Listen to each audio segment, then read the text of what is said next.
celebrate of Hamlet, our dear brother's death, the memory be green, and that it is us befitted to bear our hearts in grief, and our whole kingdom to be contracted to one brow of woe.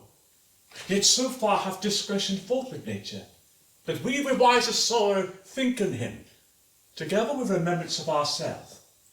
Therefore our sometime sister, now our queen, the imperial jointress of this warlike state, have we as 12 of a defeated joy, one auspicious and one dropping eye, with mirth in funeral and dirge in marriage, in equal scale weighed delight and dole taken to wife.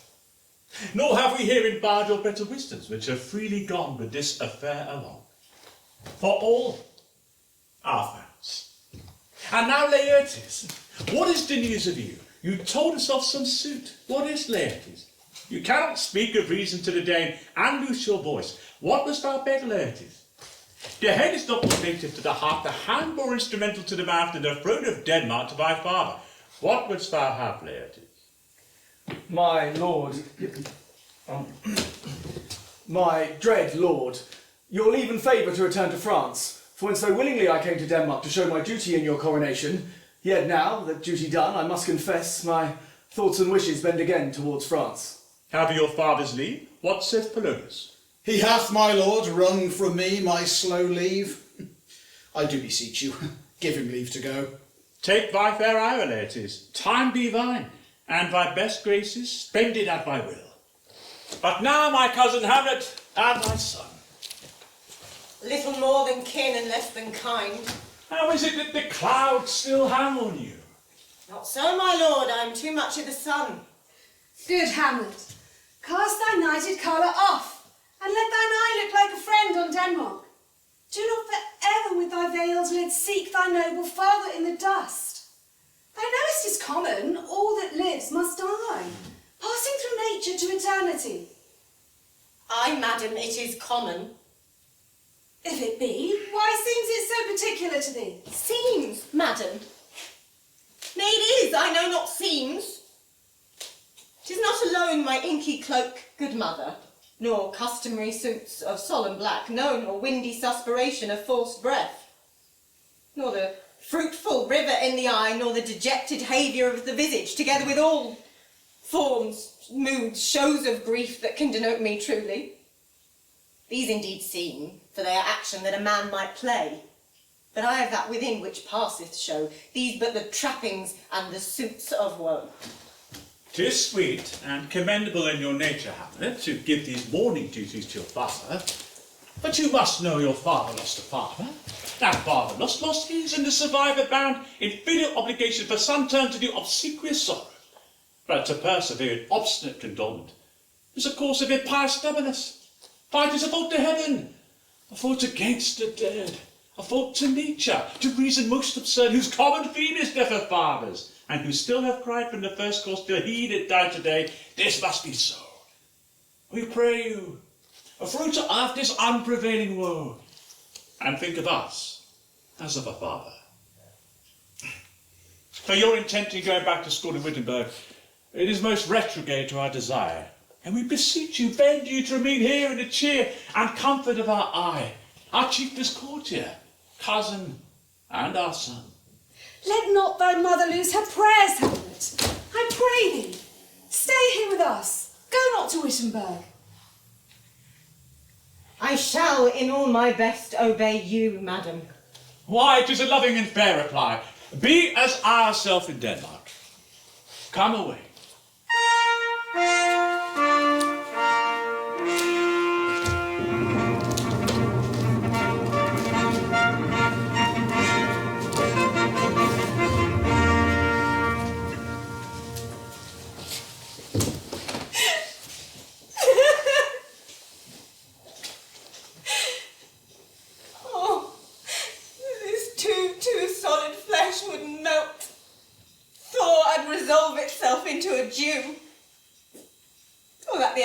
And not fixed his cannon against self-slaughter. Oh, God. How weary, stale, flat, and unprofitable seem to me all the uses of this world. Oh, fine. It 'Tis an unweeded garden that grows to seed. Things rank and gross in nature possess it merely. That it should come to this. But 2 months dead, nay, not so much, not 2. So excellent a king that was to this, Hyperion to a satyr. So loving to my mother that he might not beteem the winds of heaven visit her face too roughly. Heaven and earth must I remember. Why, she would hang on him, as if increase of appetite had grown by what it fed on, and yet within a month I will not think on't. Frailty, thy name is woman. A little month, or ere those shoes were old with which she followed my poor father's body, like Niobe, all tears. Why, she, even she. God, a beast that wants discourse of reason would have mourned longer. Married with my uncle, my father's brother, but no more like my father than I to Hercules. Within a month, she married. Oh, wicked speed, to post with such dexterity to incestuous sheets. It is not, nor it cannot come to good. But break my heart, for I must hold my tongue. Prince Hamlet! Hail to your lordship! I am glad to see thee well. Horatio! Oh, I do forget myself. Oh. The same, and I'm your poor servant ever. Sir, my good friend, I'll change that name with you. What make you from Wittenberg, Horatio? We'll teach you to drink deep, ere you depart. My lord, I came to see your father's funeral. Oh, I pray thee, do not mock me, fellow student. I think it was to see my mother's wedding. Indeed, it followed hard upon. Thrift, Horatio. The funeral baked meats did coldly furnish forth the marriage table. Would I'd met my dearest foe in heaven, or ere I'd seen that day, Horatio. My father... Methinks I see my father. Where, my lord? In my mind's eye, Horatio. I saw your father once. He was a goodly king. He was a man taken for all in all. I shall not look upon his life again. My lord, methinks I saw him yesternight. Saw who? My lord, the king, your father. The king, my father. Season your admiration awhile with attendant ear, while I may deliver this marvel unto you. For God's love, let me hear. In the dead vast and middle of the night, a figure like your father appears before me and goes slow and stately by. I knew your father! These hands are not more like. Then saw you not his face? Aye, my lord, he wore his beaver up. What, looked he frowningly? A countenance more in sorrow than in anger. Pale or red? Nay, very pale. And fixed his eyes upon you? Most constantly. Did you not speak to it? My lord, I did, but answer gave it none. Yet methinks once it did lift up its head and address itself to motion as if it would speak. But even then the morning cock did crow loud, and at the sound the spirit did shrink in haste away and vanish from my sight. 'Tis very strange. As I do live, 'tis true, my lord. Would I had been there. It would have much amazed you. Perchance to walk again. I warrant it will. If it assume my noble father's person, I'll speak to it. Though hell itself should gape and bid me hold my peace.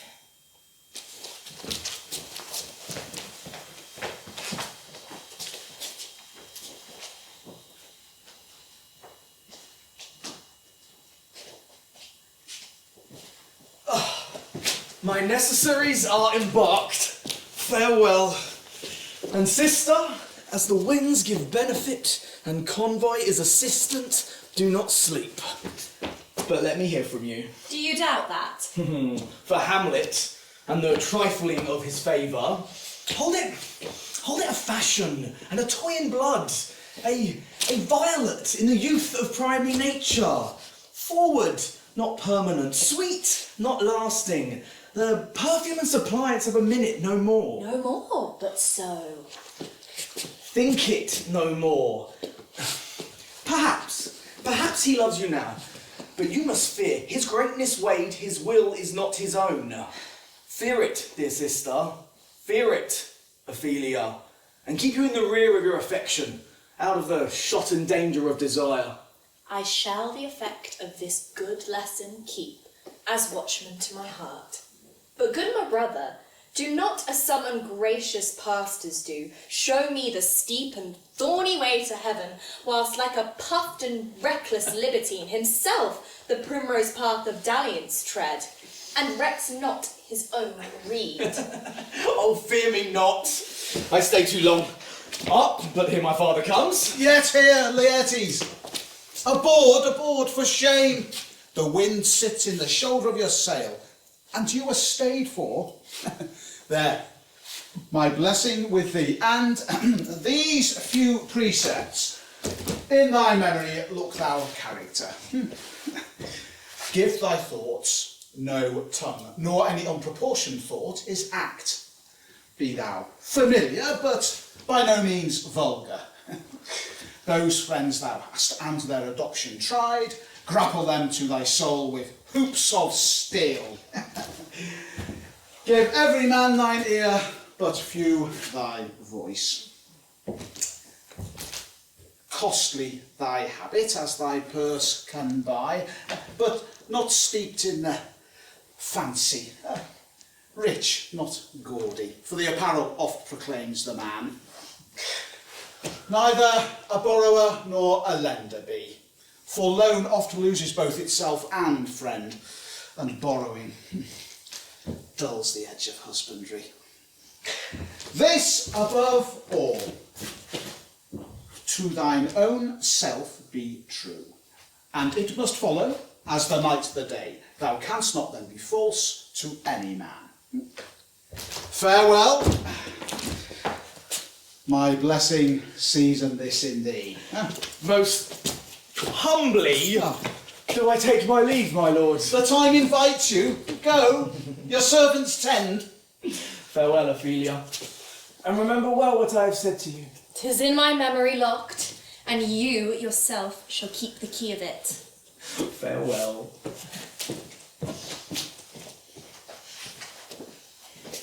What is it, Ophelia, he hath said to you? So please you, something touching the Lord Hamlet. I am told he hath very oft of late given you a private time, and you yourself, with your audience, have been both free and bounteous. I must tell you, you do not understand yourself so clearly as it behoves my daughter and your honour. What is between you? Give me up the truth. He hath, my lord, of late made many tenders of his affection toward me. Affections! Ah! You talk like a green girl unsifted in such perilous circumstance. Do you believe his tenders, as you call them? I do not know, my lord, what I should think. Marry, I'll teach you. Think yourself a baby, that you have ta'en his tenders for true pay, which are not sterling. Tender yourself more dearly. Or, not to crack the wind of the poor phrase, wronging it thus, you'll tender me, a fool. My lord, he hath importuned me with love in honourable fashion. Aye, fashion, you may call it. Go to. And hath given countenance to his speech, my lord, with almost all the holy vows of heaven. Aye, springes to catch woodcocks.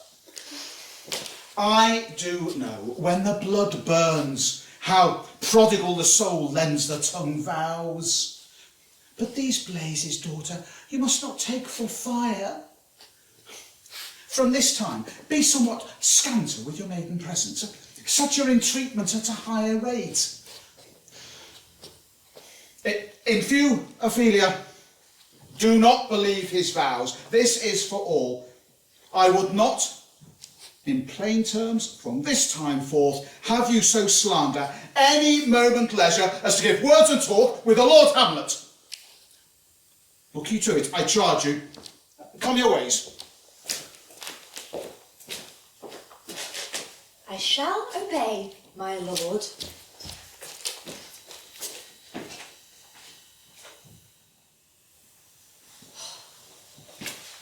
The air bites shrewdly.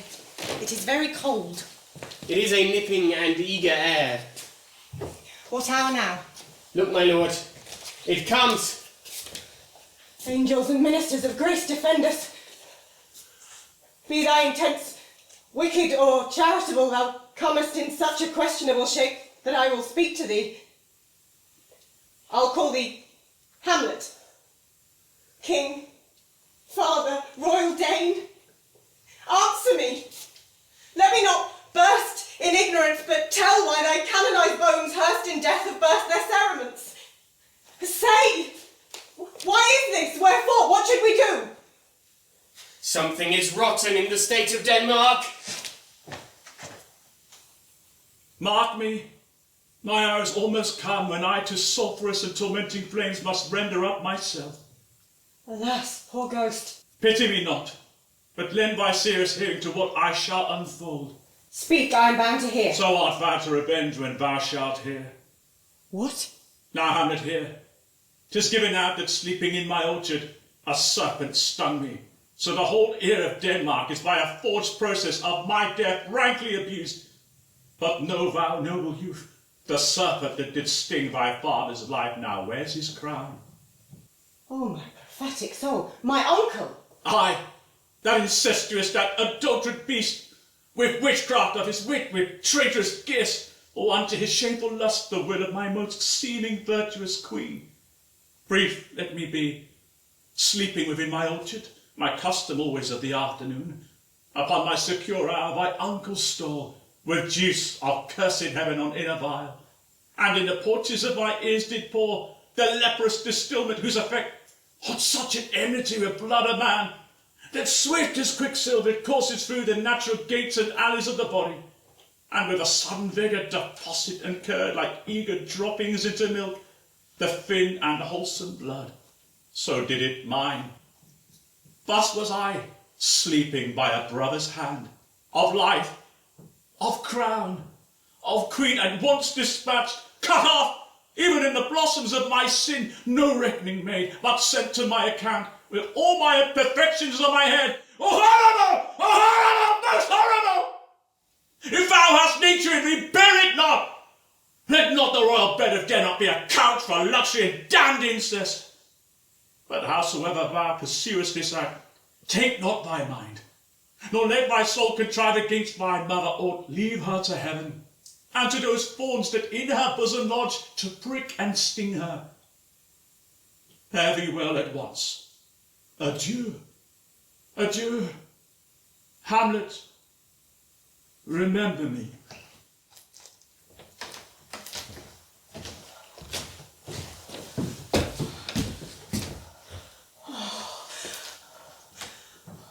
Oh, all you host of heaven, oh earth, what else shall I couple hell?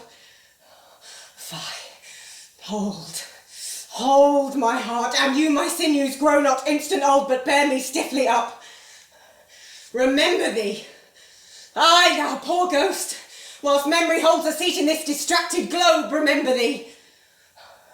Yea, from the table of my memory I'll wipe away all trivial fond records, all sores of books, all forms, all pressures past, that youth and observation copied there, and thy commandment all alone shall live within the book and volume of my brain, unmixed with baser matter.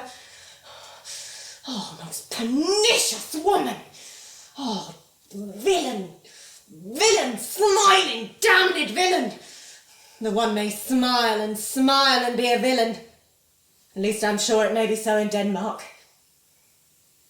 So, uncle, there you are. Now to my word. It is adieu. Adieu, remember me. I've sworn. What news, my lord? Wonderful. Good my lord, tell it. No, you'll reveal it. Not I, by heaven, my lord. How say you then? Would heart of man once think it? But you'll be secret. Aye, by heaven, my lord. There's ne'er a villain dwelling in all Denmark. that he's an arrant knave. There needs not a ghost come from the grave to tell us this, my lord. Why, right, you are in the right. And therefore, without more circumstance at all, I hold it fit that we shake hands and part. I, for my own poor part, look you, I'll go pray. These are but wild and whirling words, my lord. I'm sorry they offend you heartily, yes. Faith, heartily. There is no offence, my lord. Yes, by St. Patrick, but there is, Horatio, and much offence too. Touching this vision here, it is an honest ghost, that let me tell you. For your desire to know what is between us, oh, master it as you may, and now, good friend, give me one poor request. Say it, my lord, we will. Never make known what you have seen tonight. My good lord, I will not. Nay, but swear it. Swear it! Sayest thou so? Day and night, but this is wondrous strange. And therefore, as a stranger, give it welcome. There are more things in heaven and earth, Horatio, than are dreamt of in your philosophy. But come, here before, never, so help you mercy, how strange or odd soe'er I bear myself, that you at such time seeing me, never shall note that you know aught of me, this not to do, so grace and mercy at your most need help you. Swear! Swear! I swear! Rest! Rest, perturbed spirit. Good friend, with all my love I do commend me to you. And what so poor a man as Hamlet is may do to express his love and friending to you, God willing, shall not lack. Still your fingers on your lips, I pray. Time is out of joint. Oh, cursed spite. Never I was born to set it right.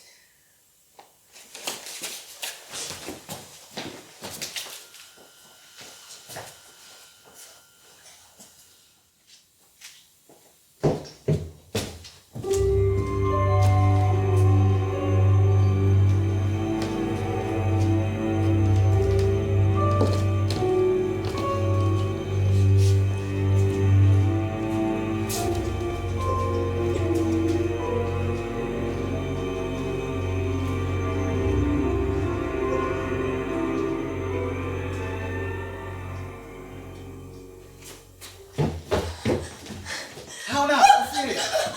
What's the matter? Oh, my lord, I've been so affrighted. With what, in the name of God? My lord, as I was sewing in my chamber, Lord Hamlet, with his doublet all unbraced, no hat upon his head, stockings fouled, ungartered and down-guided to his ankle, pale as his shirt, his knees knocking each other, and with a look so piteous in purport, as if he had been loosed out of hell to speak of horrors, he comes before me. Mad for thy love? My lord, I do not know, but truly I do fear it. What said he? He took me by the wrist and he held me hard. Then goes he to the length of all his arm, and with his other hand thus o'er his brow he forced such perusal of my face as he would draw it. Long stayed he so. At last a little shaking of mine arm, and thrice his head thus waving up and down, he loosed a sigh so piteous and profound as it did seem to shatter all his bulk and end his being. That done, he lets me go, and with his head o'er his shoulder turned, he seemed to find his way without his eyes. For out of doors he went without their helps, and to the last bended their light on me. Come, go with me. I will go seek the king.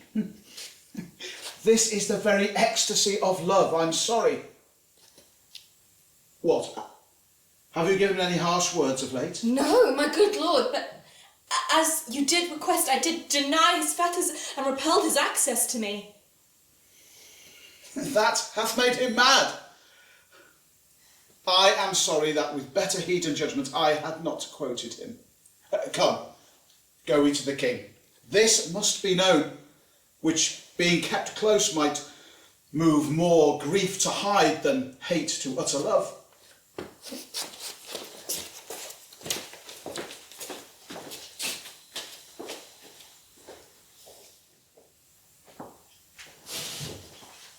Welcome, dear Rosencrantz and Guildenstern. Moreover, that we much did long to see you. The need we have to use you did provoke our hasty sending. Something have you heard of Hamlet's transformation? What it should be more than his father's death, that thus have put him so much from the understanding of himself, I cannot dream of. I entreat you both to draw him unto pleasures, and to gather so much as from occasion you may glean, whether aught to us unknown afflicts him thus, that opened lies within our remedy. Good gentleman, he hath much talked of you, and sure am I there are not two men living to whom he more adheres. To the supply and profit of our hope, your visitation shall receive such thanks as fits the king's remembrance. Both your majesties might, by the sovereign power that you have of us, put your dread pleasures more into command than to entreaty. But we both obey and here give up ourselves. Thanks, Rosencrantz and gentle Guildenstern. Thanks, Guildenstern, and gentle Rosencrantz. The ambassadors from Norway, my lord, are joyfully returned. Thou still hast been the father of good news. Have I, my lord? I hold my duty as I hold my soul. And I do think, or else this brain of mine hunts not the course of policy so sure as it hath used to do, that I have found the very cause of Hamlet's lunacy. Oh, speak of that I do long to hear. He tells me, my dear Gertrude, he hath found a hidden source of all your son's distemper. I doubt it is nothing but the main.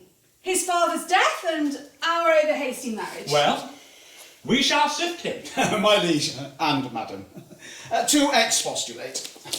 What majesty should be, what duty is, why day is day, night, night, and time, time, were nothing but to waste night, day, and time. Therefore, since brevity is the soul of wit, and tediousness the limbs and outward flourishes, I will be brief.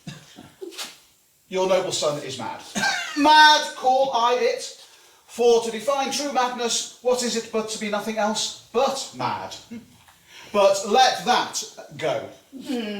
More matter with less art. Madam, I swear I use no art at all. I have a daughter, while she is mine, who, in her duty and obedience, Mark, hath given me this. Now, gather and surmise. To the celestial and my soul's idol, the most beautified Ophelia. That's an ill phrase, that's a vile phrase. Beautified is a vile phrase. But you shall hear, thus. In her excellent white bosom, these, etc. Came this from Hamlet to her? Madam, stay a while, I will be faithful.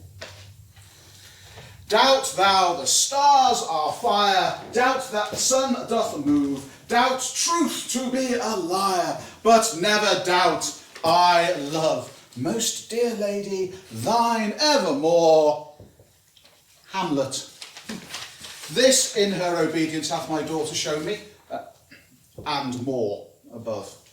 But how hath she received his love? What do you think of me?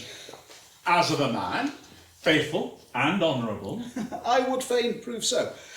But what might you think, when I had seen this hot love on the wing, as I perceived it, I precept gave her that she should lock herself from his resort, admit no messengers, receive no tokens, which done, she took the fruits of my advice. And he, repulsed, a short tale to make, fell into a sadness, then to a fast, then to a watch, then to a weakness, then to a lightness, and by this declension into the madness wherein he now raves, and which all we mourn for. Do you think 'tis this? It may be, very like. Hath there been such a time? I'd fain know that. When I said positively 'tis so, and it proved otherwise. Not that I know. Take this from this, if this prove otherwise. As circumstances lead me, I will find truth where it be hid, though it be hid indeed within the centre. How shall we try it further? You know, sometimes he walks for hours, together here in the lobby. He does indeed. At such a time, I'll loose my daughter to him. Be you and I behind the arras then. Mark the encounter. But look now, where the poor wretch comes reading. Away, I beseech you both, away. I'll board him presently. How does my good Lord Hamlet? Well, God a mercy. Do you know me, my lord? Excellent well. You are a fishmonger.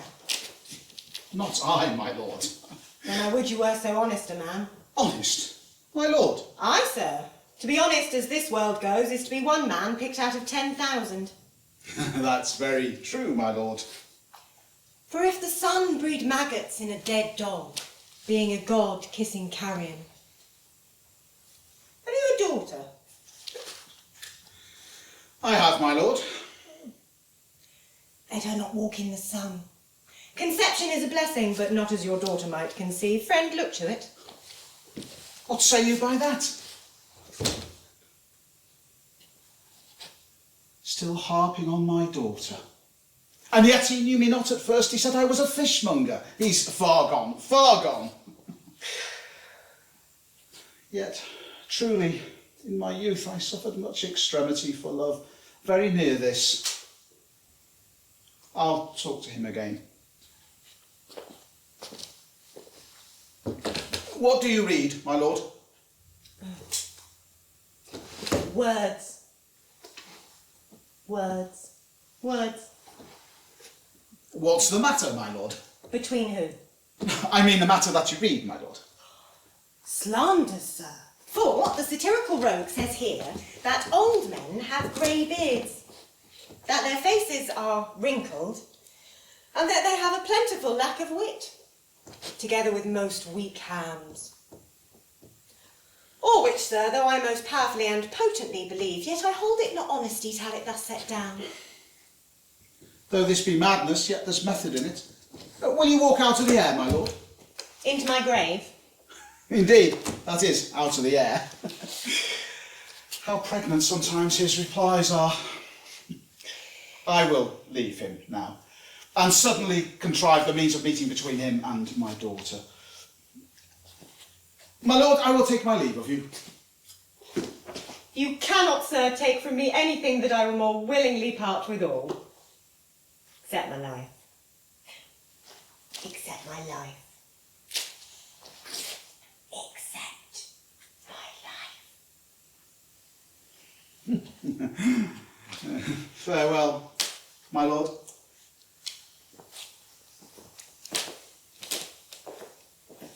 These tedious old fools.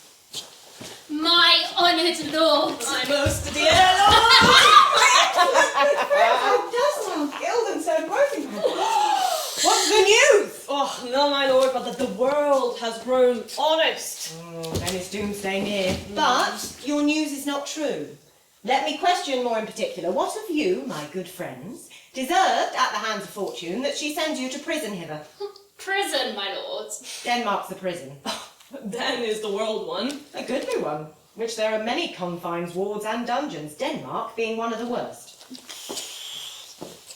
We think not so, my lord.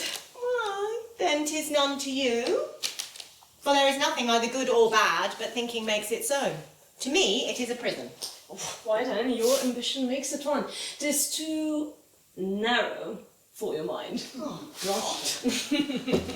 I could be bounded in a nutshell and count myself a king of infinite space, were it not that I had bad dreams. But no such matter. In the beaten way of friendship, what make you at Elsinore? To visit you, my lord. No other occasion. Were you not sent for? Was it your own inclining? It's a free visitation? Come, deal justly with me. Come, nay, speak. What should we say, my lord? Why, anything but to the purpose. I know the good king and queen have sent for you. To what end, my lord? You must teach me. Be even and direct with me whether you were sent for or no. What say you? If you love me, hold not off. My lord, we were sent for. I will tell you why.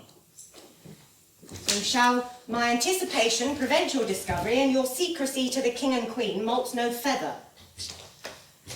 I have of late, but wherefore I know not, lost all my mirth, forgone all custom of exercises, and indeed it goes so heavily with my disposition that this goodly friend the earth seems to me a sterile promontory. This most excellent canopy, the air, look you. This brave, o'erhanging firmament, this majestical roof, fretted with golden fire. Why, it appears no other thing to me but a foul and pestilent congregation of vapours.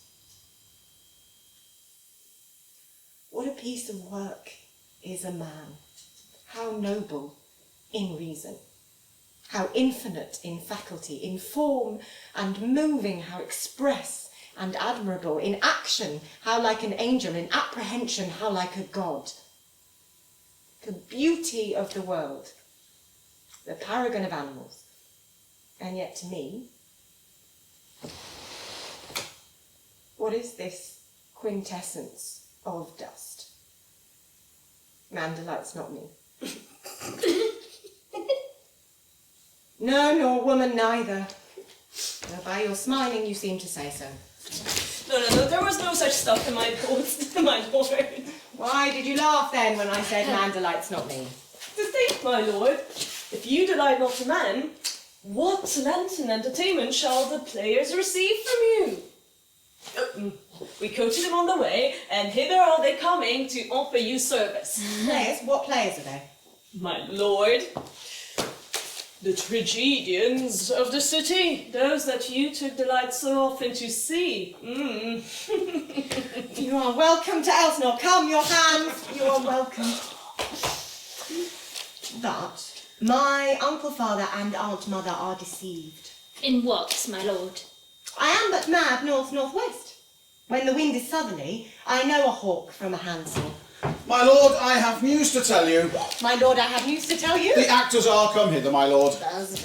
Upon mine honour. Oh, then came each actor on his ass. The best actors in the world, either for tragedy, comedy, history, pastoral, comical, historical, pastoral, tragical, historical, tragical, comical, historical, pastoral, scene, individable, or poem. You are welcome, master. I'm glad to see thee well. Come, we'll have a speech straight. Come, give us a taste of your quality. Come, a passionate speech. What speech, my good lord? I heard thee speak me a speech once, but it was never acted. 'Twas Aeneas's tale to Dido, and thereabout of it especially, where he speaks of Priam's slaughter. If it live in your memory, begin at this line. The hellish Pyrrhus old grandsire Priam seeks. So, proceed you.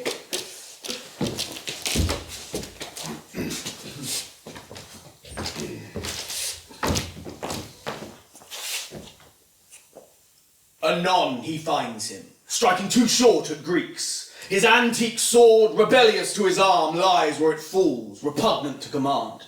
Unequal matched, Pyrrhus at Priam dries, yet in rage strikes wide.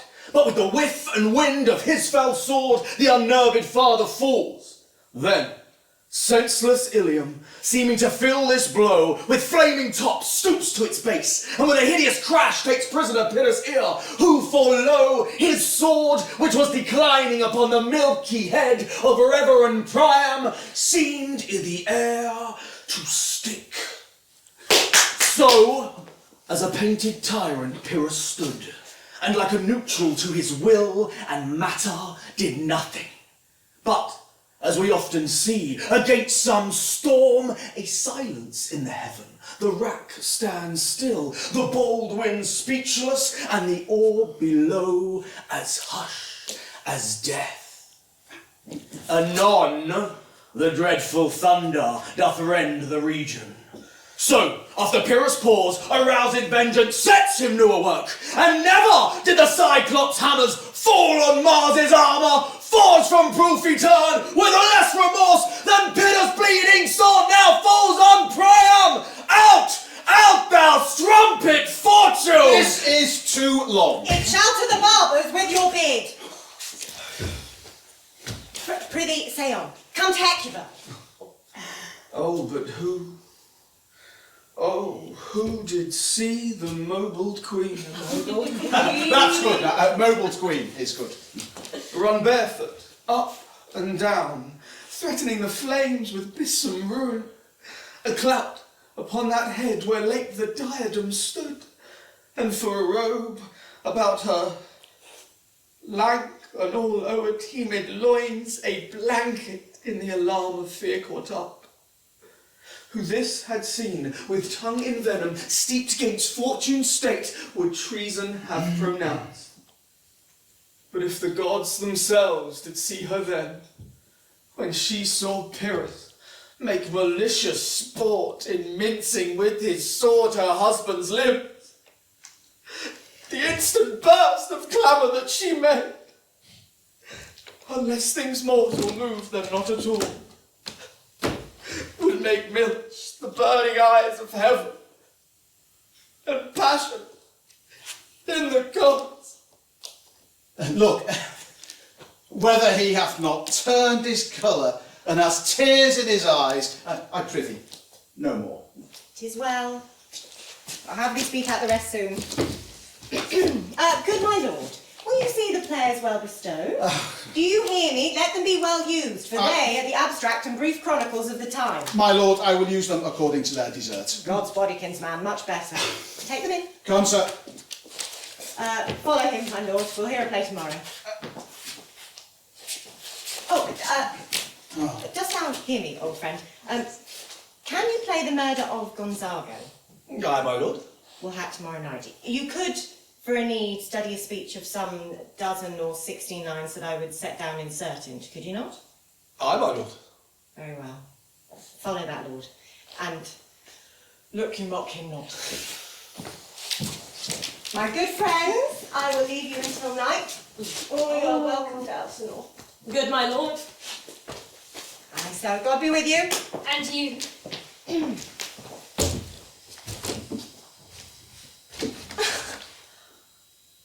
Oh, what a rogue and peasant slave am I. Is it not monstrous that this player here, but in a fiction, in a dream of passion, could force his soul so to his whole conceit that from her working all his visage wand, tears in's eyes, distraction's aspect, a broken voice, and all for nothing, for Hecuba.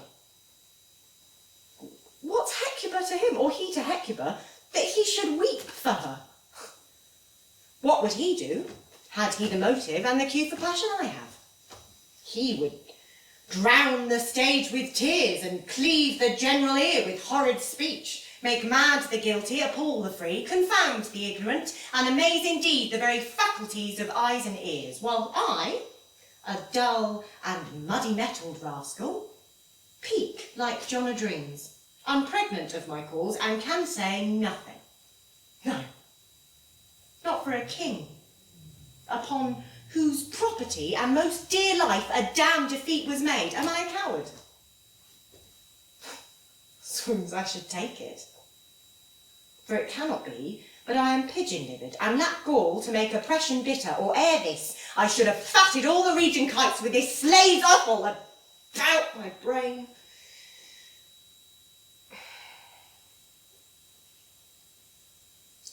I have heard that guilty creatures, sitting at a play, have, by the very cunning of the scene, been struck so to the soul that presently they have proclaimed their malefactions. The murder, though it have no tongue, will speak with most miraculous order. I'll have these players play something like the murder of my father before mine uncle. I'll observe his looks, I'll tempt him to the quick. If he but blench, I know my course. spirit I have seen may be the devil, and the devil hath power to assume a pleasing shape. Yea, and perhaps out of my weakness and my melancholy abuses me to damn me. I'll have grounds more relative than this. And plays the thing, wherein I'll catch the conscience of the king.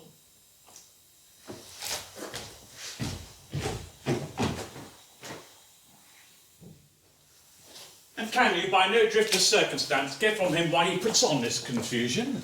He does confess he feels himself distracted, but from what cause he will by no means speak. Nor do we find him forward to be sounded, but with a crafty madness keeps aloof. Did he receive you well? Almost like a gentleman. Sweet Gertrude, leave us too, for we have closely sent for Hamlet hither, that he, as 'twere by accident, may here affront Ophelia, and gather by him as he is behaved, if be the affliction of his love or load, thus he suffers for. I shall obey. And for your part, Ophelia, I do hope that your good beauties be the happy cause of Hamlet's wildness. So shall your virtues bring him to his wonted way again. To both your honours. Madam, I wish it may. Ophelia, walk you here.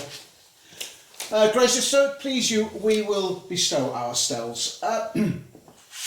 Read you on this book, that a show of such an exercise might colour your loneliness. I hear him coming. Let's withdraw, my lord.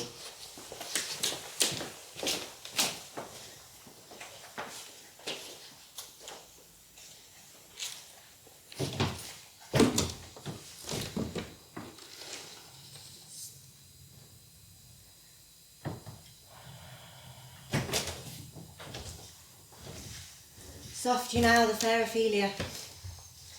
Nymph, in thy orisons be all my sins remembered. Good my lord. How does your honour for this many a day? I humbly thank you. Well, well, well. My lord, I have remembrances of yours that I have long to redeliver. I pray you now receive them. No, not I. I never gave you aught. My honoured lord, you know right well you did. And with them, words of so sweet breath composed as made the things more rich. Their perfume lost. Take these again, for to the noble mind rich gifts wax poor when givers prove unkind.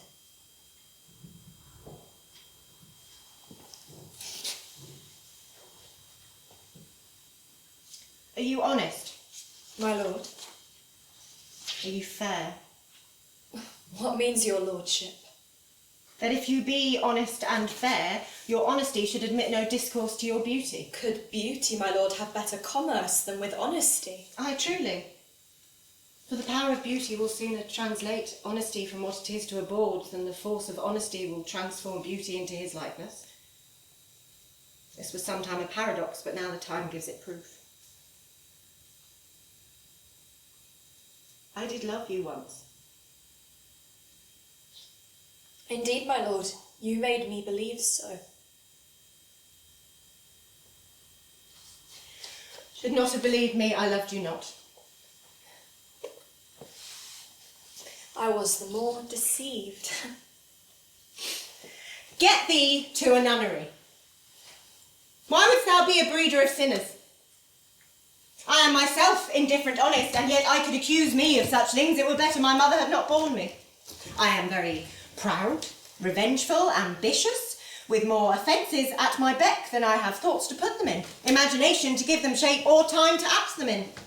What should such fellows as I do crawling between earth and heaven? We are arrant knaves all, believe none of us. Go thy ways to a nunnery.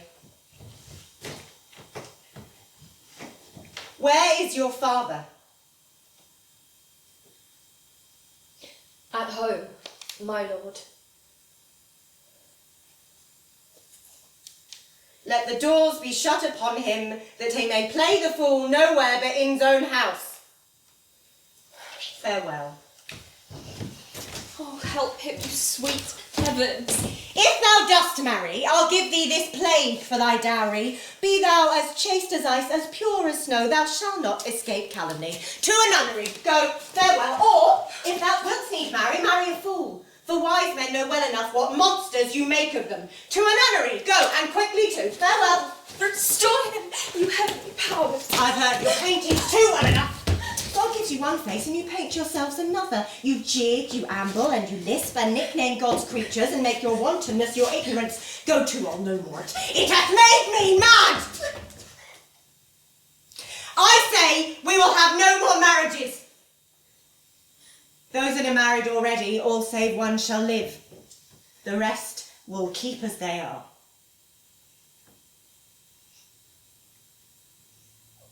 To a nunnery.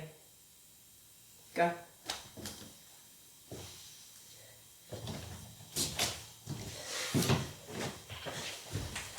Lord, his affections do not that way tend, nor what he spake, though it lacked form a little, was not like madness. There's something in his soul o'er which his melancholy sits on brood, and I do doubt the hatch and the disclose will be some danger, which for to prevent I have a quick determination to thus set it down. He shall with speech to England, of the demand of our neglected tribute. Happily it is seas and countries different with variable objects shall expel this something settled matter in his heart, whereon his brain still beating puts in thus no fashion of himself. What think you on it? It shall do well. But yet do I believe the origin and commencement of his grief sprung from neglected love.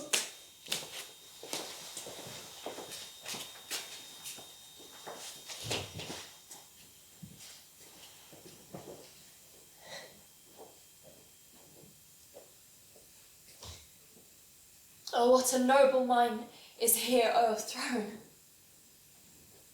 The soldiers, courtiers, scholars, aye. The expectancy and rose of the fair state. The glass of fashion and the mould of form. The observed of all observers, quite down. And I of ladies most deject and wretched, that sucked the honey of his music vows, now see the noble and most sovereign reason, like sweet bells jangled, out of tune and harsh, her unmatched feature and form of blown youth, blasted with ecstasy. Oh, woe is me.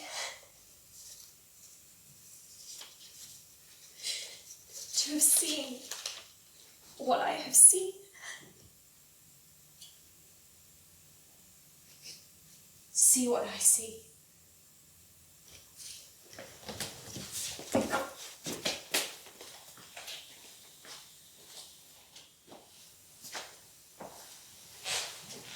Horatio, there is a play tonight before the king. One scene of it comes near the circumstance of my father's death. I prithee observe mine uncle, for mine eyes will rivet to his face. Then after we will both our judgments join in censure of his seeming. Well, my lord, if he steal aught the whilst this play is playing and scape detecting, I will pay the theft.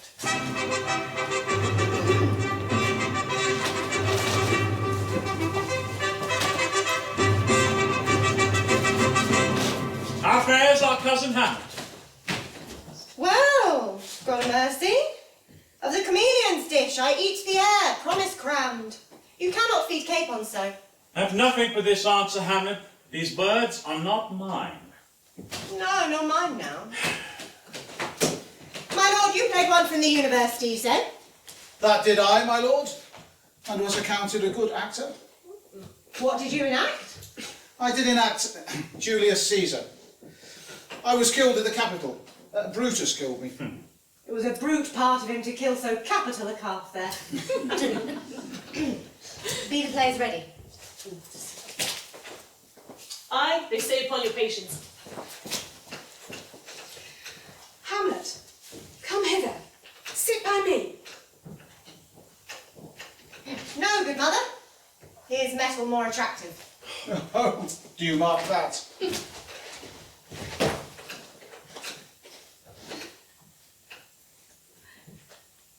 Lady, shall I lie in your lap?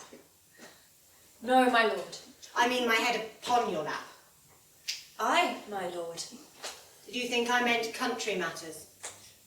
I think nothing, my lord. It's a fair thought to lie between maids' legs. What is, my lord? No thing. You are merry, my lord. Who, I? Aye, my lord. Oh, God, you're only jig maker. What should a man do but be merry? And look you how cheerfully my mother looks, and my father died within these 2 hours. Nay, 'tis twice 2 months, my lord. So long? Nay, then let the devil wear black. I'll have a suit of sables. Oh, heaven, died 2 months ago and not forgotten yet? Well, then let's hope a great man's memory may outlive his life half a year.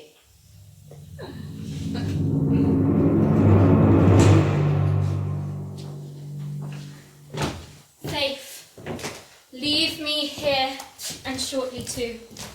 Oh, confound the rest. Such love needs be treason in my breast. In second husband let me be accursed. None wed the second, but who killed the first? Wormwood, wormwood. A second time I'll kill my husband dead, if second husband kisses me in bed. Sleep, rock thy brain, and never come mischance between us twain. Madam, how like you this play? The lady protests too much, methinks. Oh, but she'll keep her word. Have you heard the argument? Is there no offence in it? No, they do but jest. Poison in jest, no offence in the world. What do you call the play? The Mousetrap. Marry how? Tropically. Gonzago is the Duke's name, his wife Baptista. This is the image of a murder done in Vienna. 'Tis a knavish piece of work.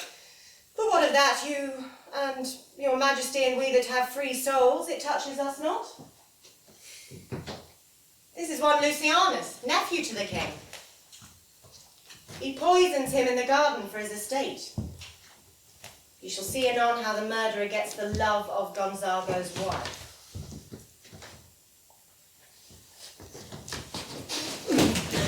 The king rises. What, frightened with fire? Give me some light! How first, my lord? Give over the plate! Horatio, I'll take the ghost's word for £1,000. Didst perceive? Very well, my lord. Upon the talk of the poisoning. I did very well note him. Come, some music. Come, the recorders. Come, some music. Good my lord, vouchsafe me a word with you. Sir, a whole history. The queen your mother in most great affliction of spirit have sent me to you. Oh, she says your admiration struck her into amazement and admiration. Oh, most wonderful son that can so astonish a mother. She desires to speak with you in her closet.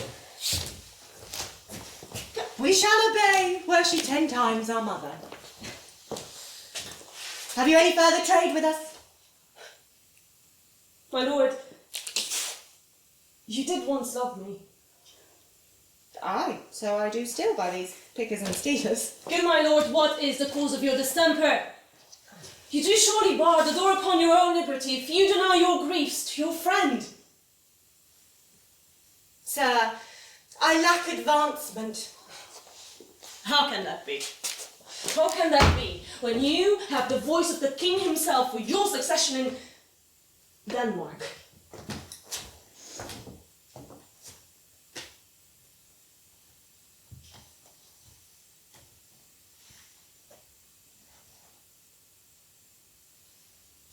Will you play upon this pipe? My lord, I cannot. I pray you. Believe me, I cannot. I do beseech you. I know no touch of it, my lord. 'Tis as easy as lying. Govern the ventages with your fingers and thumb. Give it breath with your mouth, and it will discourse most eloquent music. Look you, these are the stops. But cannot I command this to any utterance of harmony? I have not the skill.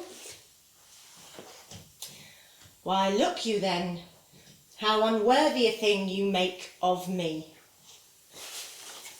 You would play upon me, you would seem to know my stops.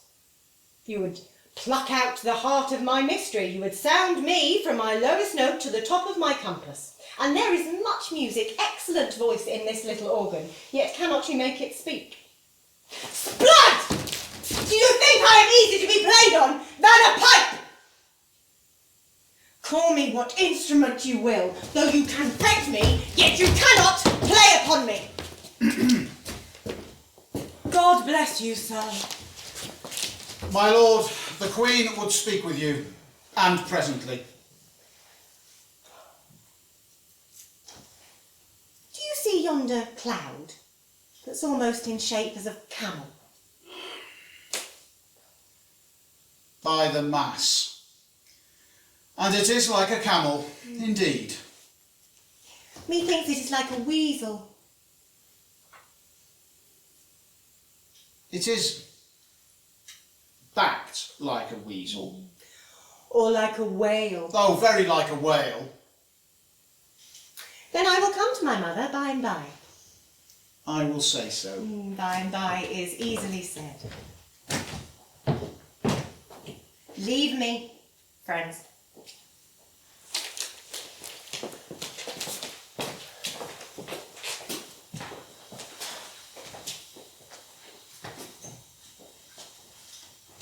Now is the very witching time of night, when churchyards yawn and hell itself breathes out contagion to this world.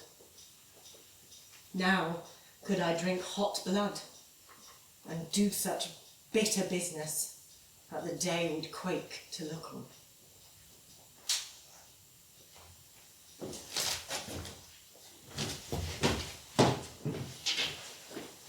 I like him not, nor stands it safe of us to let his madness rage. Therefore prepare you. We will haste us. My lord, he is going to his mother's closet. Behind the arras there, I'll convey myself. To hear the process, I warrant she'll tax him home. I will call upon you ere you go to bed and tell you what I know. Thanks, dear my lord.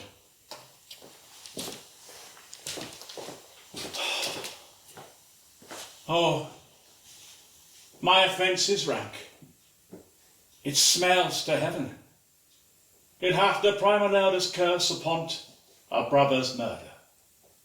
Pray, can I not, though inclination be sharp as will, my stronger guilt defeats my strong intent, and like a man to double business bound, I stand in pause, where I shall first begin and both neglect. What if this cursed hand were made thicker than itself with brother's blood? Is there not rain enough in the sweet heavens to wash it white as snow? Where to, sir's mercy, but to confront the visage of offence? And what's in prayer but this twofold force, to be forestalled ere we come to fall, or pardoned being down? Then I look up, my fault is past. But oh, what form of prayer can serve my turn? Forgive me my foul murder. That cannot be, since I am still possessed of those effects for which I did the murder. My crown, and my own ambition, and my queen. May one be pardoned and retain the offence. In the corrupted currents of this world, offence's gilded hand may shaft my justice, and not to see the wicked prize itself buys out the law. But 'tis not so above. There is no shuffling. There the action lies in his true nature, and we ourselves compelled even by the teeth and forehead of our faults to give in evidence. What then? What rests? Try what repentance can. What can it not? Yet what can it, when one cannot repent? O wretched state! O bosom black as death! O lined soul that struggling to be free art more engaged! Help, angels! make essay, bow stubborn knees, and heart with strings of steel, be soft as the sinews of a newborn babe. All may be well.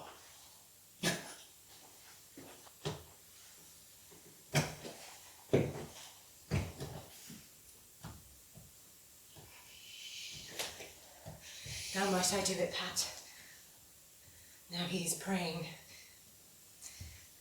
And now I'll do it. And so he goes to heaven. And so am I revenged.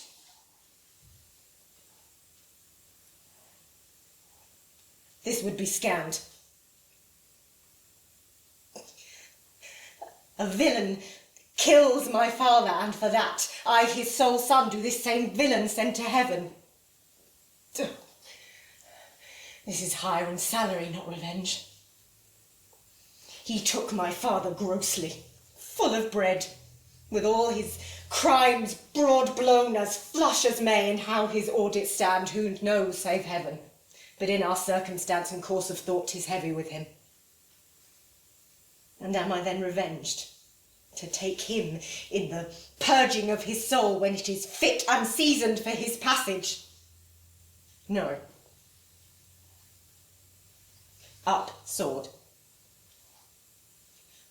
Know thou a more horrid hent, when he is drunk, asleep, or in his rage, or in the incestuous pleasure of his bed, or about some act that has no relish of salvation in't, then trip him, that his heels may kick at heaven, and that his soul be as black and damned as hell whereto it goes. My mother stays. This physic but prolongs thy sickly days.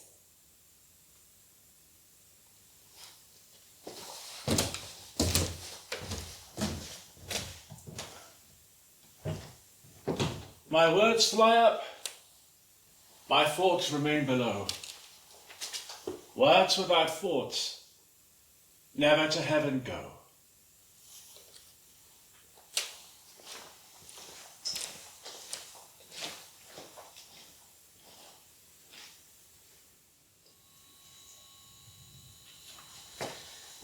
He will come straight. I'll silence me even here.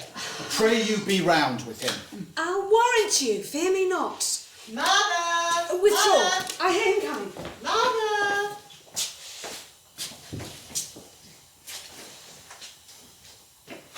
Now, Mother, what's the matter? Hamlet, thou hast thy father much offended. Mother, you have my father much offended. Come, you speak with an idle tongue. Go, you question with a wicked tongue. Have you forgot me? No, by the rood not so. You are the queen, your husband's brother's wife, and, would it were not so, you are my mother. Nay then, I'll set those to you that can. Come, sit you down, you shall not budge. You go not till I hold you up a glass where you may see the inmost part of you. What wilt thou do? Thou wilt not murder me? Help! Help! Help! Help! Help! Help! Dead. Dead, Brenda! No! Oh! I am slain! Now! What hast thou done? Nay, I know not. Is it the king? What a rash and bloody deed is this? A bloody deed? Almost as bad, good mother, as kill a king and marry with his brother. As kill a king? Aye, madam, 'twas my word.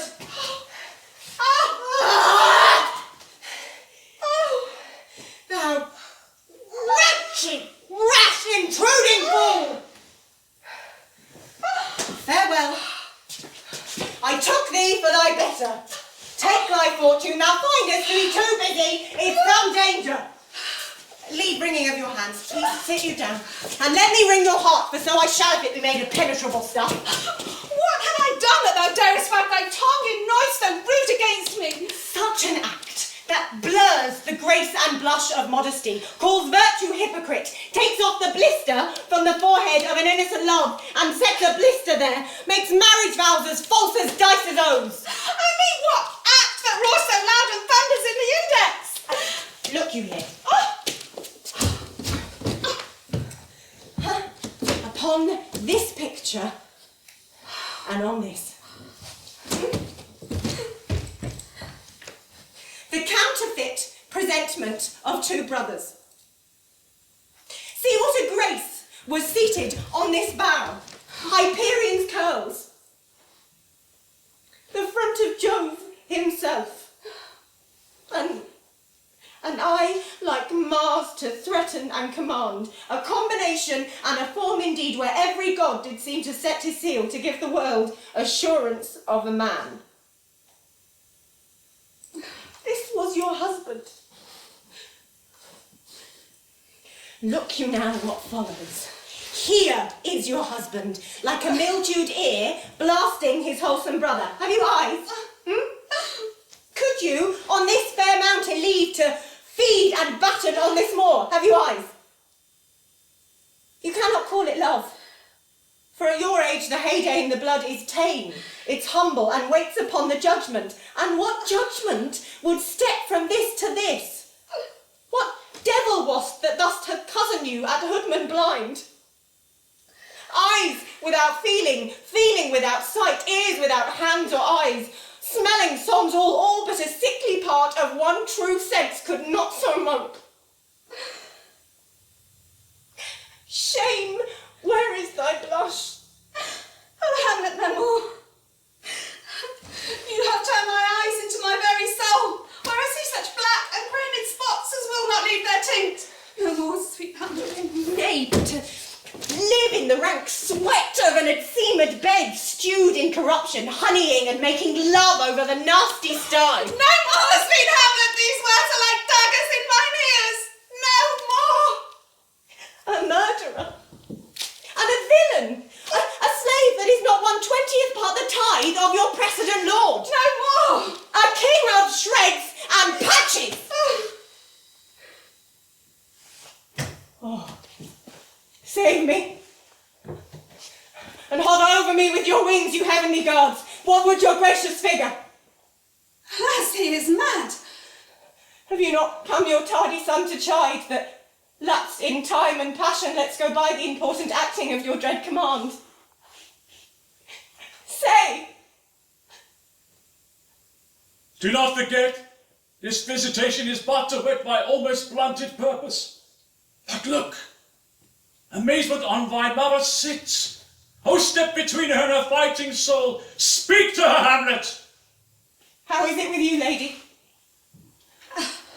Alas, how is it with you, my son, that you do cast your eyes on vacancy, and with incorporeal air do hold discourse? Oh, gentle son, upon the very flame of thy distemper sprinkle cool patience. Whereon do you look?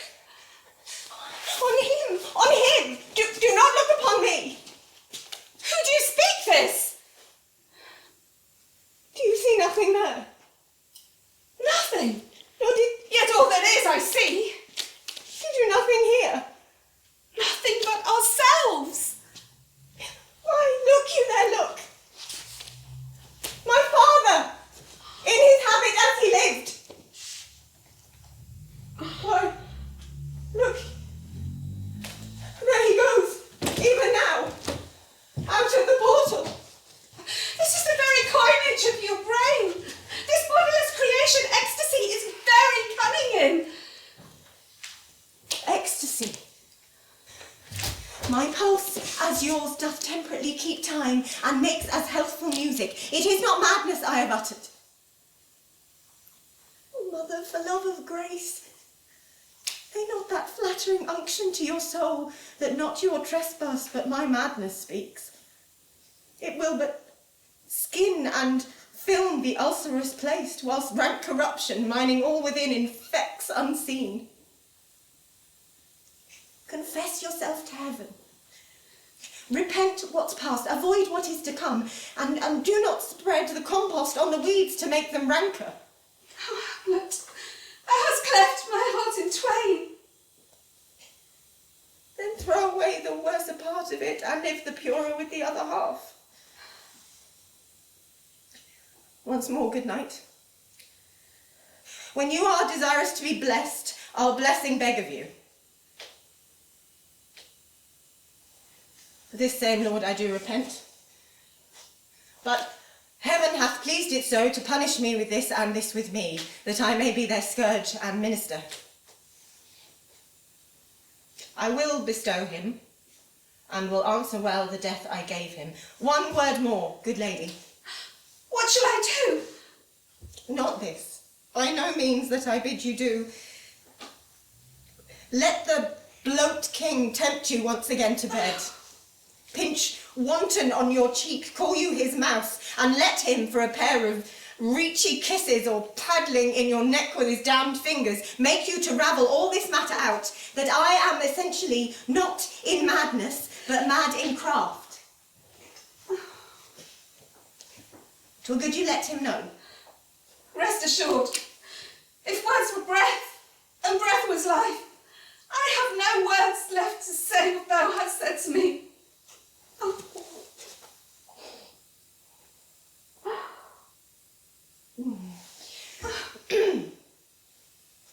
I must to England. Come, sir, to draw toward an end with you. Good night, mother.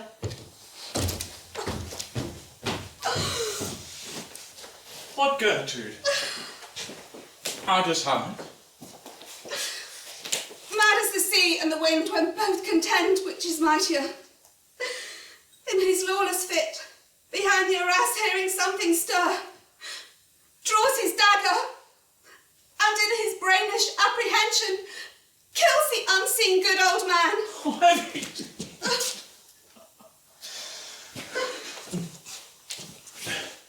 Now, Hamlet, where is Polonius? At supper. At supper? Where? Not where he eats, but where he is eaten. A certain convocation of politic worms are e'en at him. Alas, alas. A man may fish with a worm that hath eat of a king, and eat off the fish that hath fed of that worm. What dost you mean by this? Nothing. But to show you how a king may go the progress through the guts of a beggar. Where is Polonius? In heaven. Send hither to see.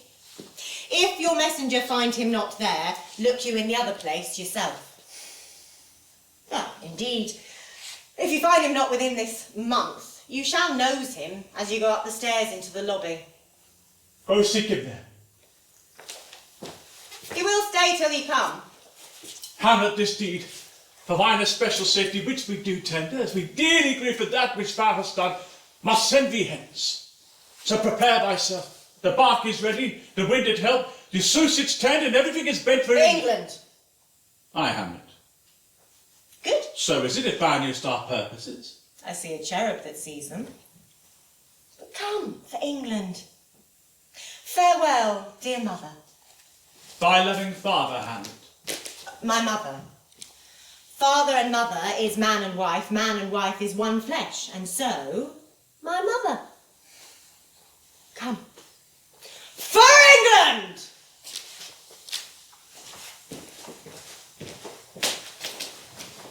And England, if our love thou hold'st adored, pays homage to us.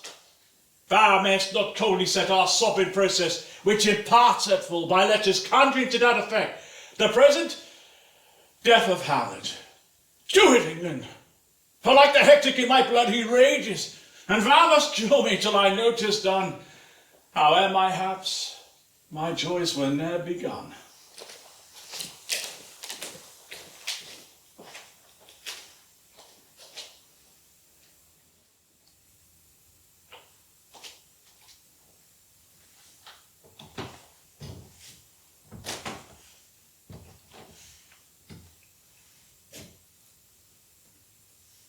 To be or not to be, that is the question. Whether 'tis nobler in the mind to suffer the slings and arrows of outrageous fortune, or to take arms against a sea of troubles and by opposing end them. To die. To sleep, no more. And by a sleep to say we end the heartache and the 1,000 natural shocks that flesh is heir to, 'tis a consummation devoutly to be wished.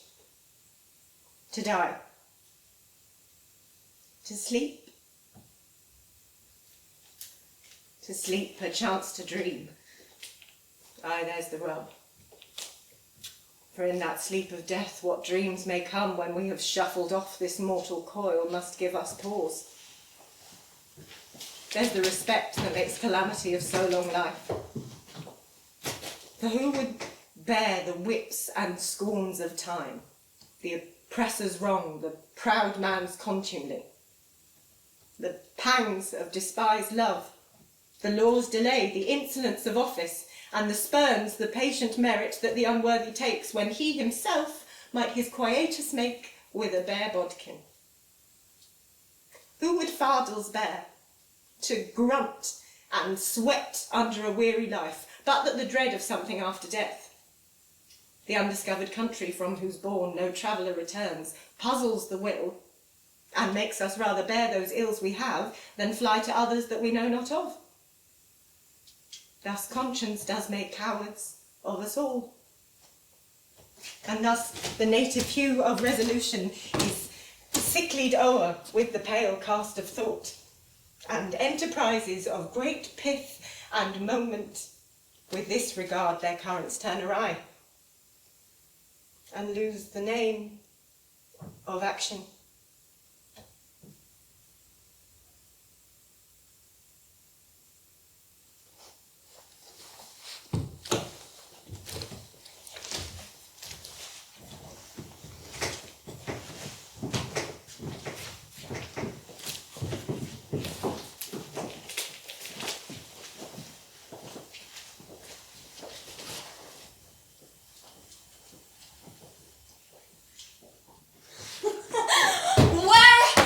The beauteous majesty of Denmark. How now, Ophelia? How should I your true love know from another one? By your cockle hat and staff and your sandal shine. Sweet lady, what imports this song? Say you nay, pray you mark. He is dead and gone, lady. He is dead and gone. At his head a grass green turf, at his heels a stone. Nay, but Ophelia. Pray you, mark! White his shroud as the mountain stone. Alas, look here, my lord. Flooded with sweet flowers, which belonged to his grave, did not go with true love showers. How do you, pretty lady? Well, God ill to you. They say the owl's a baker's daughter.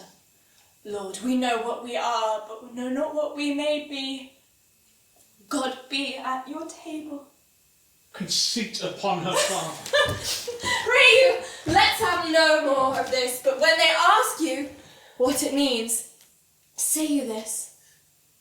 Tomorrow is St. Valentine's Day, all in the morning be time, and I am made of your chamber door to be your Valentine. Then up he rose and donned his clothes and doffed the chamber door. Let in the maid that out a maid never departed more. Pretty Ophelia. Indeed, loud without an oath, I'll make an end on it. By gifts and by charity, alack and by for shame. Young men will do it if they come to it, by cock they are to blame. Quoth ye, before you tumbled me, you promised me to wed. So would I had done by yonder sun, and thou hast not come to my bed. How long has she leave us? I hope all will be well. We must be patient. Yet I cannot choose but weep to think they should lay him in the cold ground. My brother shall know of it, and so I thank you for your good counsel. Come, my coach! Good night, ladies, good night, sweet ladies, good night, good night. Follow her close, give her good watch, I pray you. Ha! This is the poison of deep grief. It springs all from her father's death.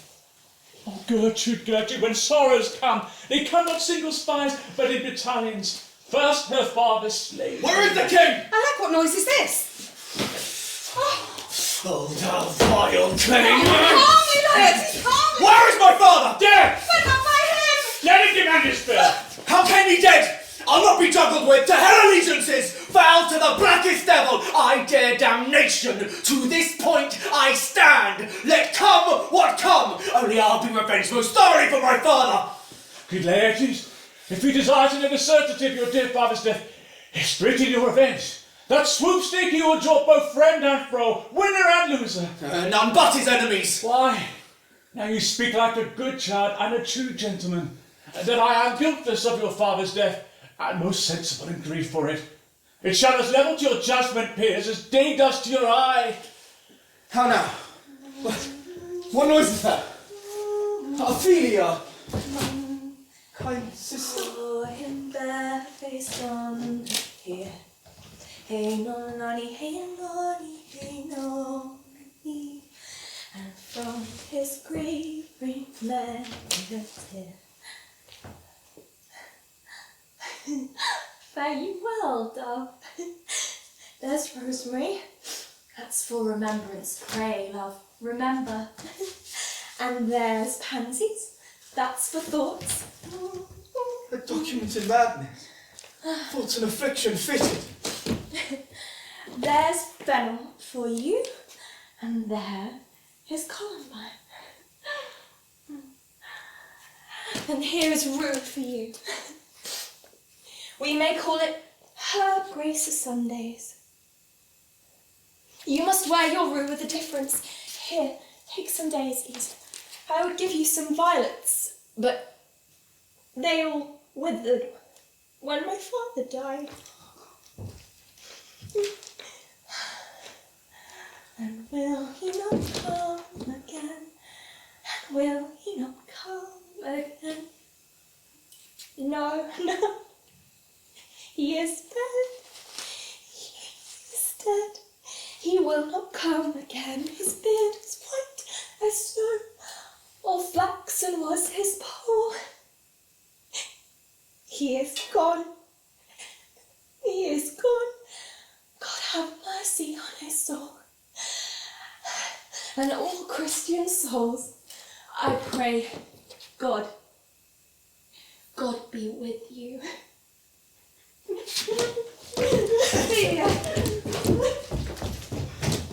You see this, oh God! Now must your conscience my quittance seal, and you must put me in your heart for a friend. Sith, you shall hear, and with a knowing ear, that Hamlet hath thy noble father slain. And so have I a noble father slain. A sister driven to desperate turns. But my revenge will come. Break not your sleeps to that. You must not think that we are made of stuff so flat and dull, that we can let our beard be shook with danger and think it pastime. You shortly shall hear more. I love your father, and we love ourselves, and that I hope will teach you to him. How now, what news? Letters, my lord, from Hamlet. From Hamlet? Laertes, you shall hear them. Leave us. High and mighty, you shall know I am set naked on your kingdom.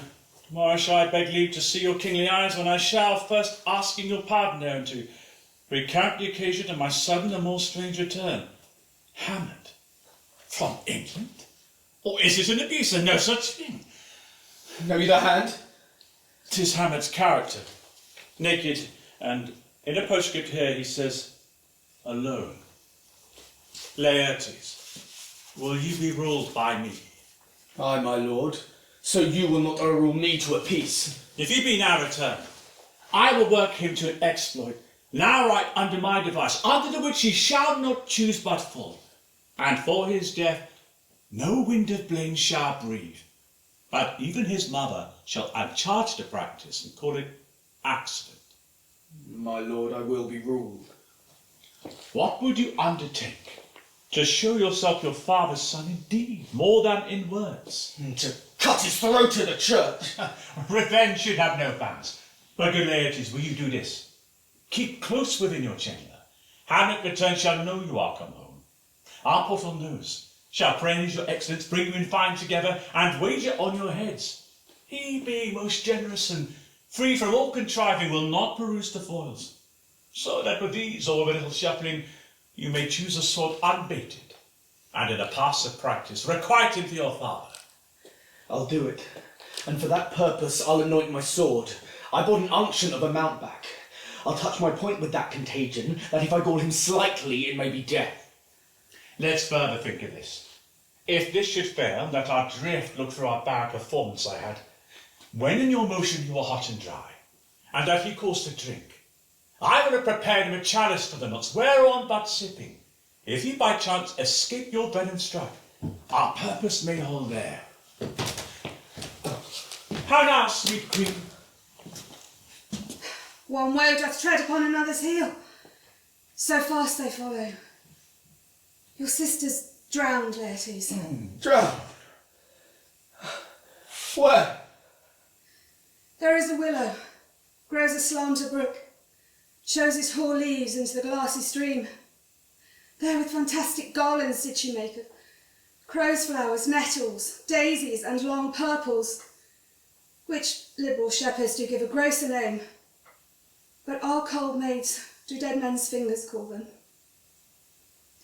There on the pendant boughs, her coronet weeds clambering to hang, an envious sliver broke, when down came her weedy trophies and herself into the weeping brook. Her clothes spread wide, and mermaid-like a while they bore her up, during which time she chanted snatches of old tunes, as one incapable of her own distress, or that of a creature native or endued unto that element. But long it could not be, until that her garments, heavy with their drink, pulled the poor wretch from her melodious lay to muddy death. Alas, then she is drowned. Drowned! Drowned! Too much of the water hast thou, poor Ophelia, and therefore I forbid my tears. But I have a speech of fire that fain would blaze. But that this folly drowns it. Let's follow Gertrude.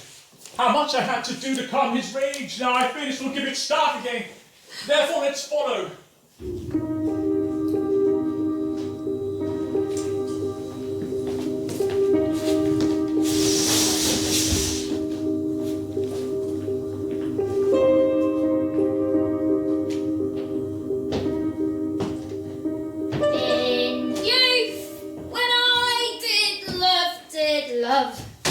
Methought it was very sweet to contract all the time, for oh my behold, oh methought there was nothing meet.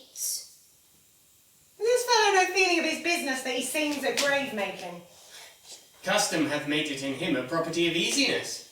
'Tis e'en so. The hand of little employment has the daintier sense. Whose grave's this, sirrah? Mine, sir. I think it be thine indeed, for thou liest in it. You lie out on, sir, and therefore it is not yours. For my part, I do not lie in't, and yet it is mine. Thou dost lie in't to be in't and say it is thine. 'Tis for the dead, not for the quick, therefore thou liest. 'Tis a quick lie, sir. 'Twill away going from me to you. What man dost thou dig it for? For no man, sir. What woman then? For none neither. Who's to be buried in't? One that was a woman, sir, but rest her soul, she's dead.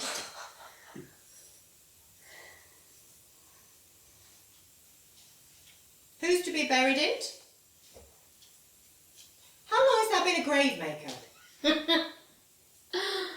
Of all the days in the year, I came to it that first day that the last King Hamlet overcame Fortinbras. Oh, how long is that since? Cannot you tell that? Every fool can tell that. It was the very day young Hamlet was born. He that is mad sent him to England. Aye, Mary. Why was he sent into England? Because he is mad. He'll recover his wits there, or if he do not, it is no great matter there. Why? 'Twill not be seen in him there. There, the men are as mad as he. How came he mad? Very strangely, they say. How strangely. They think we're losing his wits. Upon what ground? Here in Denmark. How long will a man lie in the earth ere he rot? If he be not rotten before he dies, as with many pocky courses nowadays, he should last you some 8 year or 9 year. He has a skull now. This skull has lain in the earth 23 years. Whose was it? Oh, what a mad fellow it was. Whose do you think it was? Nay, I know not. A pestilence on him for a mad row. He poured a flagon of Rhenish on me at once. This same skull, sir, was the king's jester, Yorick. This? And that. Let me see.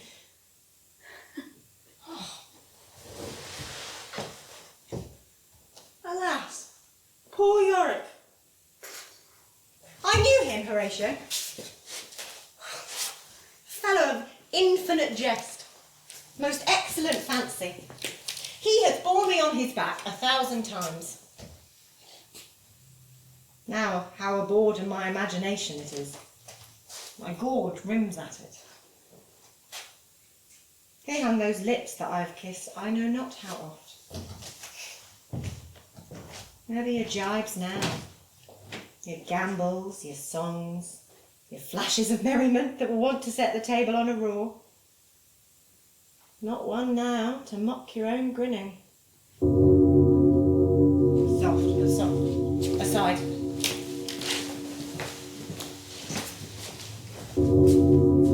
Here comes the king. Who is this they follow?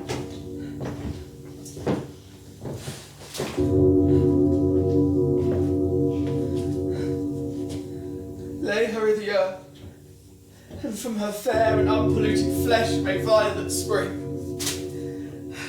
What ceremony else? What ceremony else? Must there no more be done? No more be done. Her death was doubtful. We should profane the service of the dead, to sing a requiem of such rest to her, as to peace-parted souls. I tell thee, churlish priest, a ministering angel shall my sister be when thou liest howling. Sweets, for thy sweet, farewell. I hoped thou shouldst be my Hamlet's wife. I thought thy bridal bed had debt, sweet maid, not to have strewed thy grave. Oh, treble woe! Full 10 times treble on that cursed head, whose wicked deed thy most ingenious sense deprived thee of. Hold off the earth a while, till I've caught her once more in mine arms. Now pile your dust upon the quick and dead, till of this flat mountain you have made, to our top, our Pelion. What is he whose grief bears such an emphasis? Whose phrase of sorrow conjures the wandering stars and makes them stand as wonder-wounded hearers? This is I, Hamlet the Dane.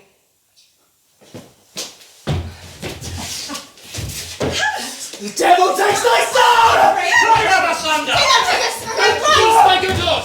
Why, I will fight with him upon this theme until my eyelids will no longer wag. My son, what theme is this? I loved Ophelia. 40,000 brothers could not, with all their quantity of love, make up my sum. What wilt thou do for her? Oh, he's mad, Laertes. In the name of God, forbear him. Show me what thou'lt do. Would weep, would fight, Would fast, would tear thyself, drink up eagle, eat a crocodile. I'll do it. Hast thou come here to whine? To outface me with leaping in her grave? Be buried quick with her, and so will I. This is mere madness. What is the reason that you use me thus? I loved you ever. But it is no matter. Let Hercules himself do what he may. The cat will mew, and the dog will have his day. I pray you, good Horatio, wait upon him. Strengthen your patience in our last night's speech. We'll put the matter to the present push. Good Gertrude, set a watch over your son. This grave shall be a living monument. And now as quiet shortly shall we see, till then in patience are preceding thee.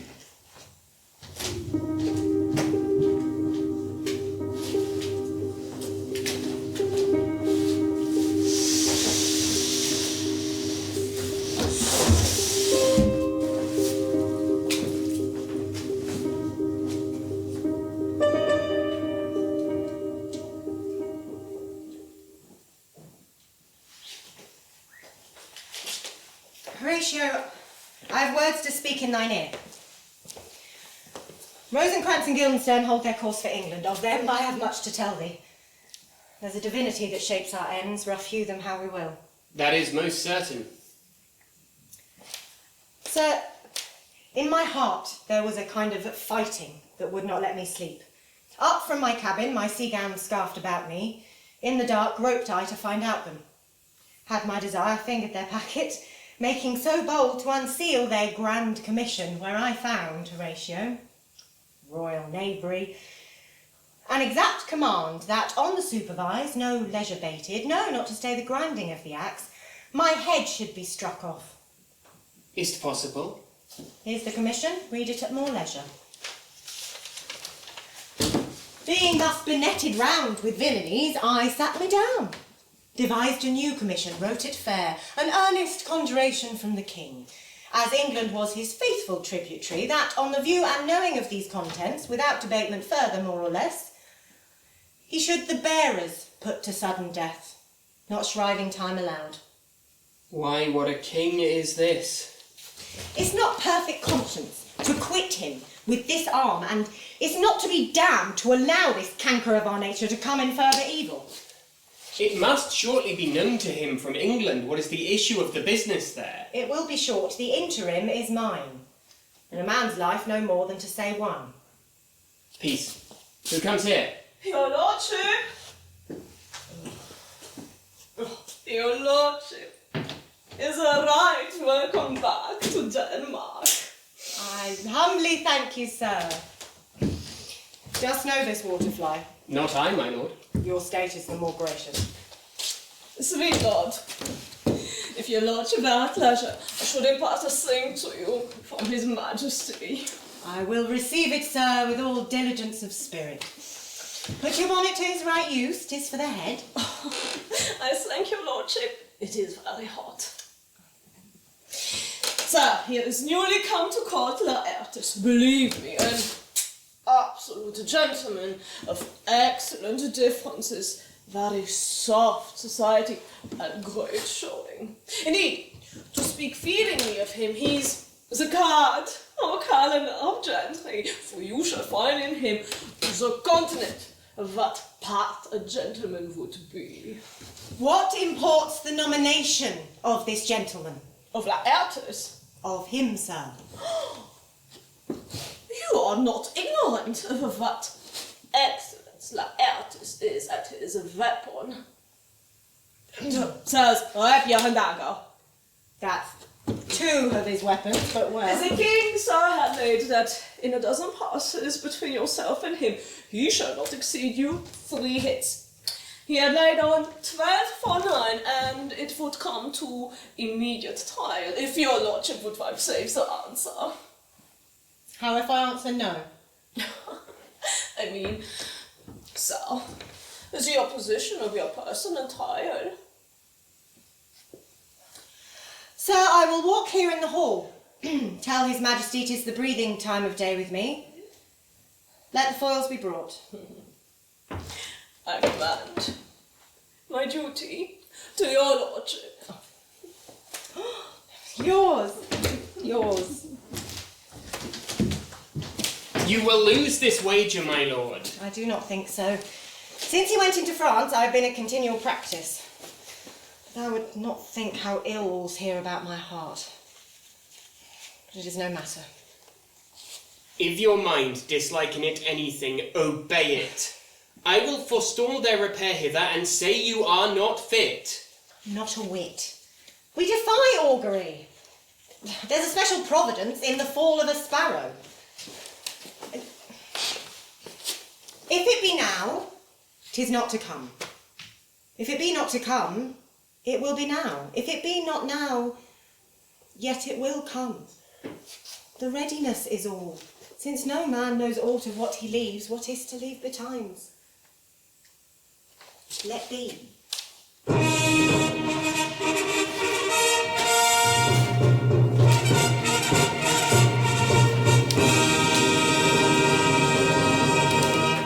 Hamlet, come and take this hand from me.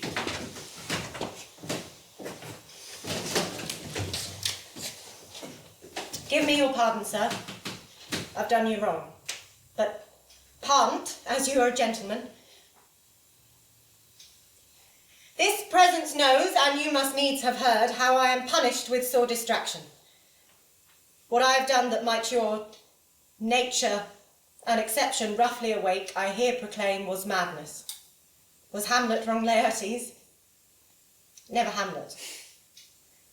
If Hamlet from himself be ta'en away, and when he is not himself does wrong Laertes, then Hamlet does it not. Hamlet denies it. Who does it then? His madness. I am satisfied in nature, whose motive in this case should stir me most to my revenge. But in my terms of honour I stand aloof, and shall know reconcilement, till by some elder masters of known honour I have a voice and precedent of peace to keep my name ungawed. But till that time I do receive your offered love like love, and will not wrong it. I will embrace it freely, and will this brother's wager frankly play. Give us the foils, come on. Come, one for me. I'll be your foil, Laertes. In mine ignorance your skill shall, like a star in the darkest night, stick fiery off indeed. You mock me, sir. No, by this hand. Give them the foils, Sir Osric. Cousin Hamlet, you know the wager? Very well, my lord. Your grace hath laid the odds on the weaker side. I do not fear it. I have seen you both, but since he is bettered, we have therefore odds. This is too heavy. Let me see the other. This likes me well. These foils have all a length. Aye, my good lord. Set me the stoops of wine upon that table. If Hamlet give the first or second hit, let all the battlements their ordnance fire. The king shall drink to Hamlet's better breath, and in the cup an union shall he throw, richer than that which 4 successive kings in Denmark's crown have worn. Give me the cups, and let the kettle to the trumpet speak, the trumpet to the cannoneer without, the cannons to the heavens to earth. Now the king drinks to Hamlet. Come, begin. Come on, sir. Come, my lord. Good. Stand.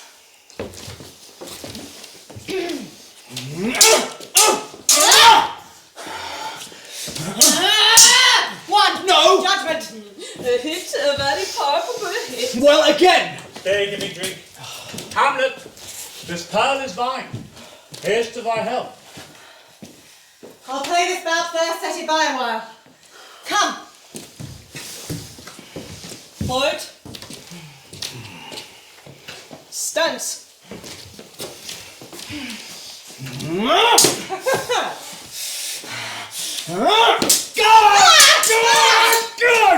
hit, what say you? A touch, I do confess. Our son shall win. Oh, he is fat and scant of breath. Hamlet, take a napkin, wipe thy brow. The queen carouses to your fortune, Hamlet. Oh, good madam. Gertrude, do not drink. Pardon me, my lord. I will. It is the poisoned cup, it is too late. I dare not drink yet, madam, by and by. Here, take this napkin, wipe thy brows. My lord, I will hit him now. I do not think so. And yet 'tis almost against my conscience. Come, Laertes, for the third. You but dally. I pray you pass me with your best violence. I am afeard you make a wanton of me. Say you so. Come on! Hold. Stance. What? No. Nothing. Fine! Nothing is obeyed. How about you now?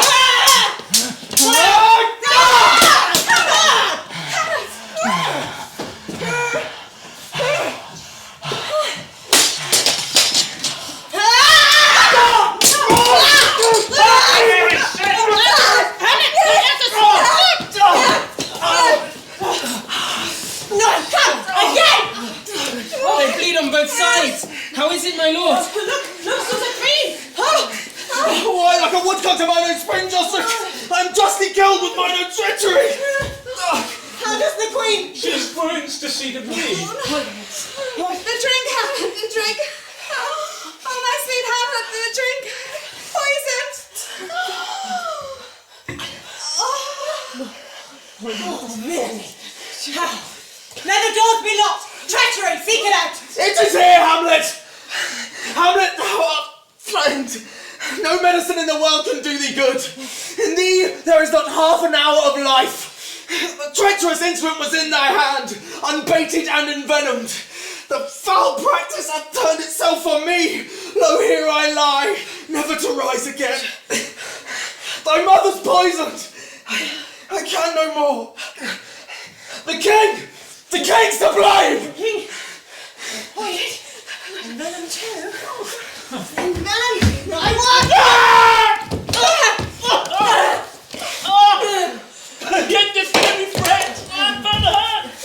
Here, thou incestuous, murderous, damned Dane. Drink off this potion. Thy union here.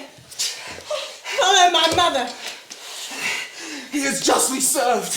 It is a poison tempered by himself.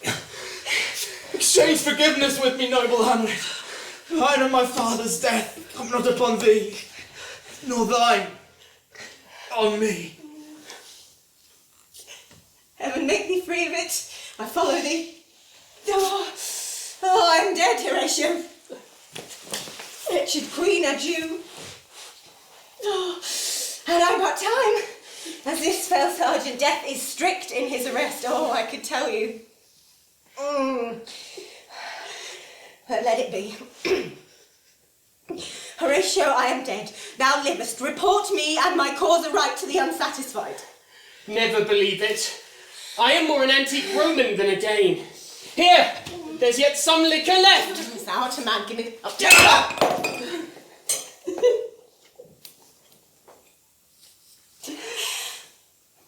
Oh, good Horatio. What a wounded name. King standing thus unknown shall live behind me. If thou didst ever hold me in thy heart, absent thee from felicity a while, and in this harsh world draw thy breath in pain to tell my story, the rest is silence.